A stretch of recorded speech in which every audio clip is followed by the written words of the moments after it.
જય ભીમ જય Bharat technical skill અપમાં આપ સૌનું સ્વાગત છે। હું છું યશવર્ધન શેટ્ટી। તો મિત્રો આજના વિડીયોમાં આપણે જોવાના છે કે વસ્તી ગણતરી માટે જે નકશો બનાવવાનો છે એ નકશો આપણે એઆઈથી કેવી રીતે બનાવી શકીએ। મિત્રો આજે હું તમને વિડીયોમાં જે બતાવું છું એ નકશો કંઈ ફાઇનલ નથી, મતલબ કે નકશો તો આપણે જાતે બનાવવાનો છે, હાથેથી બનાવવાનો છે, પરંતુ તમને આઈડિયા આવશે કે કઈ ગલી ક્યાં છે, કયો રસ્તો ક્યાં છે, નામકરણ કેવી રીતે કરવાનું છે, મતલબ કે કયો એરિયા કેટલા સુધી છે, કયું ઘર ક્યાં છે, એક મોટા મોટી આઈડિયા તમને આની અંદર આવી જશે। તો મારે નકશો કેવી રીતે બનાવવો, દોરવો કેવી રીતે, તમે એક પ્રિન્ટ કાઢી શકશો એની, અને એના આધારે તમે તમારો મોટો નકશો બનાવો તો પણ બનાવી શકશો। તો ગૂગલ મેપનો ઉપયોગ કરવાનો છે અને સાથે આપણે એઆઈનો પણ ઉપયોગ કરવાનો છે। આ બંનેનો યુઝ કરી અને આપણે વસ્તી ગણતરી માટેનો નકશો કેવી રીતે તૈયાર કરીએ, ચાલો જોઈએ। તો મિત્રો સૌથી પહેલાં આપણે મેપ ઓપન કરી લેવાનો છે। આપણે જે વિસ્તારમાં છીએ ત્યાં, મતલબ કે જ્યાં આપણે ગણતરી કરવાની છે એ વિસ્તારમાં જવાનું છે અને ત્યાં આપણે ગૂગલ મેપ ઓપન કરવાનો છે। તમે જુઓ અહીંયા ઉપર એક ઓપ્શન તમને જોવા મળશે, આ જોઈ શકો છો। ઉપર હું તમને અહીંયા એરો કરીને બતાવું, આ જે ઓપ્શન તમે જોઈ શકો છો, આ જે ઓપ્શન છે એ ઓપ્શન પર તમારે ક્લિક કરવાનું છે અહીંયા। એના પર તમે ક્લિક કરશો એટલે તમને અહીંયા બાજુમાં સેટેલાઇટનું એક ઓપ્શન તમને જોવા મળશે। અહીંયા તમે જોઈ શકો છો સેટેલાઇટનું ઓપ્શન છે, બરાબર। એ સેટેલાઇટના ઓપ્શન પર આપણે ક્લિક કરવાનું છે। એના પર તમે ક્લિક કરશો એટલે તમારો જે એરિયા છે આખો સેટેલાઇટ થઈ જશે, બરાબર। તમે જોઈ શકો છો આખો એરિયા સેટેલાઇટ વ્યૂ દેખાઈ રહ્યો છે અહીંયા તમારું જે લોકેશન છે એને પણ તમે જોઈ શકો છો। અહીંયા આ જે એરો છે એને તમારે આ રીતે કરી લેવાનો છે, મતલબ કે ઉપર, બરાબર છે। તમે જુઓ અહીંયા ઉપર જે એરો દેખાઈ રહ્યો છે, આ જે એરો છે, આ દિશા જે બતાવે છે એના તમારે ક્લિક કરી લેવાનું છે એટલે એ ઉત્તર દિશા થઈ જશે, બરાબર। તમારે પછી આને ઝૂમ ઇન કે ઝૂમ આઉટ કરી અને તમારે જે એરિયા તમારે આવતો હોય એ પ્રમાણે તમારે આનો સ્ક્રીનશોટ લઈ લેવાનો છે, બરાબર છે। સ્ક્રીનશોટ લીધા પછી આગળની પ્રોસેસ શું કરવાની છે તમને બતાવું છું, બરાબર। દાખલા તરીકે આ એરિયા છે, બરાબર। આને હું સ્ક્રીનશોટ લઈ લઉં છું, આ રીતે સ્ક્રીનશોટ લઈ લે છે, બરાબર।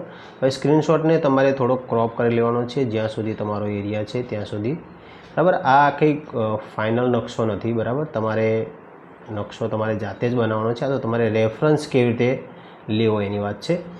તો અહીંયા મેં સ્ક્રીનશોટ લઈ લીધો છે। હવે આપણે જઈશું જેમીની અંદર, બરાબર। જેમીની એઆઈની અંદર તમારી પાસે એપ્લિકેશન ના હોય તો તમે એપ્લિકેશન ડાઉનલોડ કરી લેશો। હવે અહીંયા આજે બાજુમાં પ્લસનું નિશાન દેખાઈ રહ્યું છે, બરાબર। અહીંયા તમે જોઈ શકો છો પ્લસનું નિશાન જે છે એ પ્લસના નિશાન પર તમારે ક્લિક કરવાનું છે એટલે તમે જે ફોટો પાડ્યો છે એ ફોટો અહીંયા ફોટોસમાંથી તમારે લઈ લેવાનો છે। દાખલા તરીકે આ હમણાં લઈ લીધું, બરાબર। ઓકે આપી દીધું। હવે અહીંયા થઈ જાય, મતલબ કે લોડ થઈ જાય પછી અહીંયા એક તમારે પ્રોમ્પ્ટ આપવાનો છે। હું તમને પ્રોમ્પ્ટ શું છે તમને અહીંયા લખેલા જ છે, બરાબર। તમે સ્ક્રીનશોટ લઈ શકો છો અથવા આ પ્રોમ્પ્ટ છે એને હું ડિસ્ક્રિપ્શનમાં મૂકી દઈશ, તમે અહીંયાથી લઈ શકો છો। અહીંયા તમે જુઓ આ પ્રોમ્પ્ટ છે, તમે અહીંયાથી સ્ક્રીનશોટ લઈ શકો છો। સ્ક્રીનશોટ લઈને તમે આ જે મતલબ કે લખેલું છે એને તમે કોપી કરી શકો છો। કંઈ ના કરવું હોય તો વિડીયોના ડિસ્ક્રિપ્શનમાં મૂકી દઈશ, બરાબર, ત્યાંથી તમે લઈ લેશો, બરાબર। આટલું આપ્યા પછી તમારે અહીંયાથી ગો ઉપર ક્લિક કરવાનું છે એટલે થોડી સેકન્ડો સુધી એને એનાલાઇઝ કરશે, બરાબર। એનાલાઇઝ કર્યા પછી તમારો નકશો તૈયાર થઈ જશે, બરાબર। મિત્રો ફરી વખત કહું છું, આ નકશો કંઈ ફાઇનલ નથી, આ ફક્ત નકશો તમારા રેફરન્સ માટે છે। તમારો એરિયા કેટલો છે એ જોઈ અને તમારે એ પ્રમાણેનો નકશો તૈયાર કરવાનો છે, બરાબર। ગૂગલ મેપમાંથી આપણે ફોટો લેવાનો છે અને આ રીતે એઆઈની અંદર નાખી અને તમારે તૈયાર કરવાનો છે। તમે જોઈ શકો છો કે આખો જે નકશો છે, મતલબ કે કયો રોડ ક્યાં જાય છે એ આખું કમ્પ્લેટ આપણને જોવા મળી રહ્યું છે।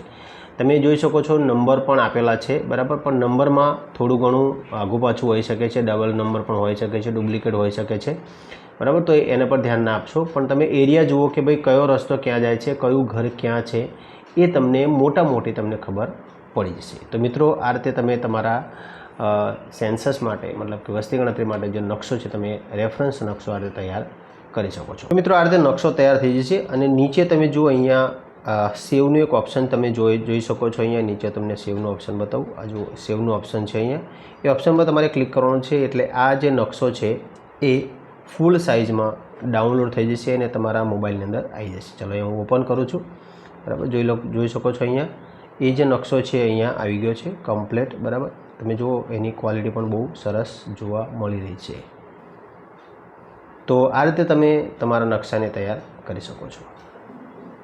તો મિત્રો માહિતી કેવી લાગી કોમેન્ટ કરીને જરૂર જણાવશો, અને કોઈ તકલીફ હોય તો જરૂર કોમેન્ટ કરીને પણ પ્રશ્ન પૂછી શકો છો અને જણાવજો. જલ્દીથી હું તમારો પ્રશ્નનો જવાબ આપવાની કોશિશ કરીશ. તો ચાલો મિત્રો, ફરી મળીશું કોઈ નવી માહિતી સાથે. ત્યાં સુધી રજા આપશો. સ્ટે ટ્યુન ટેકનિકલ સ્કિલ આપ.